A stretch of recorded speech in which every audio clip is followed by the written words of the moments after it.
Hello, my name is Alan. I'm I'm here as an independent programmer. My day job is a software tester. Here's the WeChat QR code, which you can add me as good friend.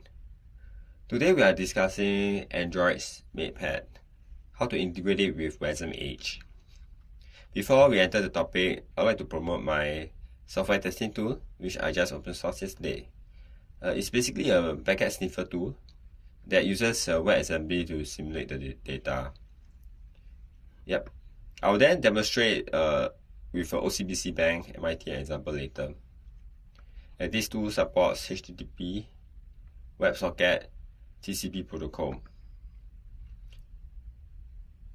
Yep, MITM stands for Man in the Middle. In my previous job in Shopee, I used it. Basically, I can use it with Shopee's microservices. Yeah, why? So it's because I support TCP, and hence it's possible to handle these microservices. You can then call a lot of Rust standard libraries, and I have features like replayer and A/B testing. Yeah, we just heard this morning some developers were trying to make some framework that integrates testing. Yeah, I still prefer to use it my own way. Yeah, as it's better to do software testing yourself.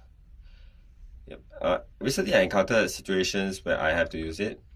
Is that our business all of a sudden with the have to encrypt AES 18 CFP to the HTTP body.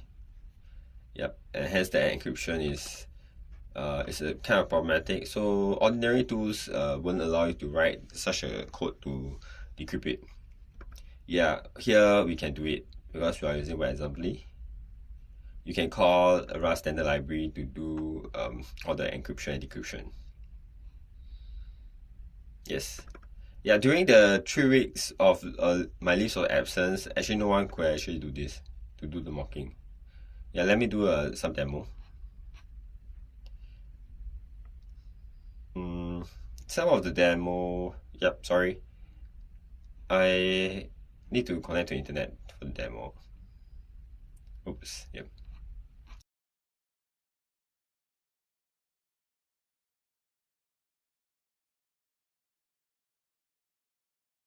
Let me quickly demonstrate for everybody to see. Here's the web page for the OCBC Bank of China. Yeah, and there's the browser. So look at the link. First you'll see HTTP blah blah WebSocket, which is not secure. You can actually register some fake domain that looks like OCBC and give it to somebody else, and then here let me just change the data to prove that I'm in control of this page. Yeah, now pay attention. Yeah, because later I'll ask you some questions. How many times I use WebAssembly?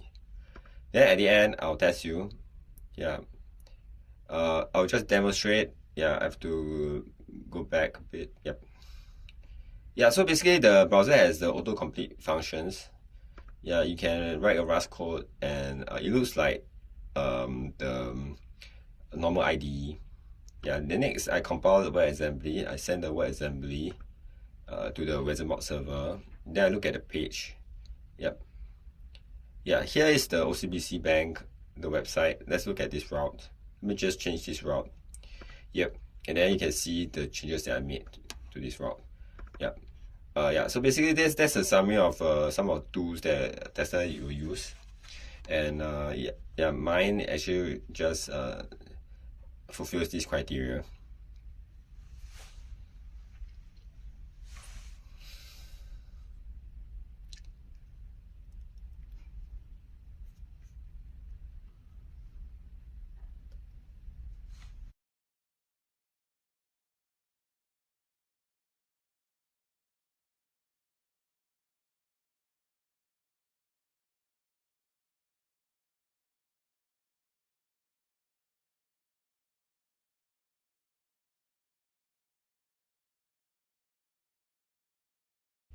Because the first time is the browser has this Rust analyzer, which has the language autocomplete and Rust syntax. Yeah, that needs WebAssembly. And the other one is when we use when you send the WebAssembly over to mock, yeah, it also uses WebAssembly. So that's twice. Now here we're gonna talk about the Makepad framework. Yeah, we can start by talking about Makepad. It's a Rust-based cross-based platform UI framework. The author is Rick, and it's actually quite friendly. Yeah, he basically answers all the questions that I asked very quickly. And there's also open source community project Rhombus that also highlights this project Makepad. Yeah, and it supports this project with more use cases. So some of the use cases is quite cool, like WeChat and TikTok. Yep, and yeah, it somehow looks like the language that we previously talked about is the Moonbit. It looks quite similar, right? Isn't it? It supports the native keyboard. Yeah, so it lets you pull up the Android native keyboard. It will pop up, and then basically this is what I do. Here's the GitHub link. You can check it out. Yeah, I also thinking about the previous speaker, Michael Yuan. He has demonstrated on his computer about the Llama 2 framework. Yeah, he did it with the computer terminal. And you can have the kind of like ChatGPT kind of function, but it's only on terminal. So there's no way to use it in application yet. What about the application developers, right? Who wants to use this? Yeah, so here's what I study, and basically some things are still not mature yet. This includes the support for the Wasmedge stand-in, stand-out. Yeah, let me demonstrate. Can I pull this out? Okay, and then I'll just show you the video, the demo video. Yeah, here's the demo video. It looks pretty simple, right? So basically I type words and then you echo, and then but of course it adds some words at the front and add some words at the back. Yeah, it looks really pretty simple, but at the back it's running a Wasmedge. Yeah, it's running some Rust code that is compiled into WebAssembly. Yeah, if you look at the code, yep, you can see that the Rust code compiles to WebAssembly. And inside the WebAssembly, there is the Wasmedge imports the WebAssembly, and it puts the results in the Makepad. Yeah, so hence it's possible. Of course, if I try harder, I might be able to put Llama 2 inside. Yep. And then you can have the AI inference in Android in the offline mode. Okay. Yeah, I'm sorry the word is a little bit too white here. Yep. Yeah, so why stand-in, stand-out, right? So because the Llama 2 we are talking about is also stand-in, stand-out kind of feature. So basically, there's two ways that you can call WebAssembly. One is through the stand-in, stand-out method. The other is the extend function method. Right, so using extend functions, then is the host function call and the guest function call. So for stand-in, stand-out method for Wasmedge, I actually need the Wasmedge async for the Rust SDK. And then currently, the one that we're looking at, Llama 2, hence will need async to be placed in the Wasmedge. Yeah, so the previous demo in the Michael Yuan's one is using synchronized code. Yeah, and it cannot be used in applications. Yeah, so here's how I do it. I first download Wasmedge Android's library, wasmedge.so, and then I put it together with the Makepad APK build. And then actually this Wasmedge Rust SDK doesn't really support Android very well, so I have to do my own code replacement and changing targets here and then. Finally, I'm able to add the Crystal.io Android NDK SDK system library. Yeah, so for those who do not know, that's a native development kit. Yeah, and then I put it some C code into the NDK, and that's it. Yeah, for this one I haven't really add the merge request. to it. Yep. So I have already explained the details, and so now here's the learning process. Here's what I think is actually is quite interesting. Because the Makepad itself is able to access the cache directory, the file path, and then usually you can do a HTTP call to fetch this and fetch the WebAssembly and put it inside the document route, and then Wasmedge can retrieve it from the route, and then yeah, I suppose in the future you can also do the Tiny Llama 2 modeling after training, as we have seen just now. So the previous lecturer has mentioned quite a lot about virtual file systems and Rust traits, and this is the Rust stuff. And there's Makepad UI, sender and receiver. It's a sort of very Rust basic thing. And I've actually requested Wasmedge to provide use cases, which they did. That is to support stand in, stand out. Yeah, and of course they replied, right, that stand in, stand out must be used together with async Rust SDK. And then you can see that the get mute VFD, yep, the get mute VFD 0 is actually for stand in, 1 is actually for stand out, and yep, that's it. So for the example, the use case I will make, I implemented the read trait and the write trait myself for the thread receiver and thread sender, and that's it. Yep, that's all for the topic. Any questions? No questions? I have one. Since you can do some very complex logical comparison with Rust, yeah, can you say why use the proxy form in the browser? Why do you want to run the proxy? Is it convenient for you to say? Yeah, suppose if I want to proxy it for an hour, and won't the user use up all the time? Yeah. Are you asking me about that testing tool? Yeah. So what are you suggesting me to do? Can it actually be used without the proxy? Yeah, rather than having the user to change the behavior of the browser. Yeah.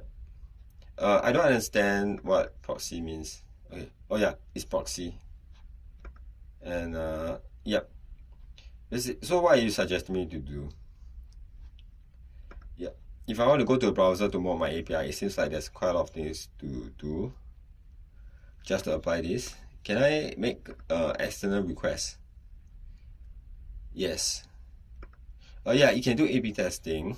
You can modify the original request to go elsewhere, and then do the comparison, right? So you have you change the request A route, then hence that's change to the request B, and then can query from other places, take the response, and then compare with the previous response.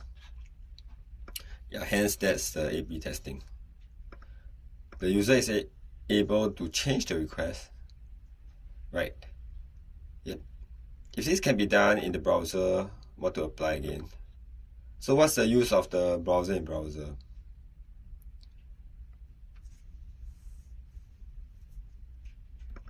Yep. Oh, the browser in the browser is actually for ease of demo purposes, for MITM. Yes, you are asking about the browser in browser, is it? Yes. Yeah, that's just a convenient way to demonstrate this MITM software testing tool. Yeah, it's a convenient way to do so because the browser has to be specifically made because it's going to have the SSL certificate, MITM SSL certificate to encrypt and decrypt HTTPS traffic. So this is something that I don't want the user to configure it by themselves. Yep, so you are looking at is actually a Firefox Mozilla. It's in the cloud, right? So it puts on the VNC stream to graphics to your browser. So if you just look right, so yeah, the browser you see is actually not your browser. It's actually my browser, and my browser is in the cloud. Yeah, so that browser really needs to have the SSL certificate. Otherwise, you can't do HTTPS and MITM. Okay. Is there any other questions about the Wasmedge and the problem with Android? Yep. Recently, my company did some migration from React Native to Flutter for app development. So Flutter is quite similar to Makepad, but except the Makepad, in a way that Flutter takes control of the UI, so does Makepad does. So with the control of the UI, it's able to keep Android and iOS consistent. Yeah. I have a question. I also do software testing. I'll share with you that I also use MITM myself for Android also. Using the MITM approach. So we use it quite a lot in Shopee. Microservices, the RPC command response is customized into local files. For example, we didn't have to set up a server to do so. I think most of the purpose are similar. The biggest pain point we are facing is that, for example, Golang microservices, and then we have to make a request to elsewhere, and we want to mock this thing, the microservices. So I'd like to ask in this regard, microservices. Yeah. For example, between two microservices, can you mock it? Yes. Because it supports TCP, right? So you can just put your company protocol into the WebAssembly. Yeah, I've not demonstrated this, but my tool has 100% coverage for such use case. So I make it such that when I transfer to another company, I can still use my tool. Yeah.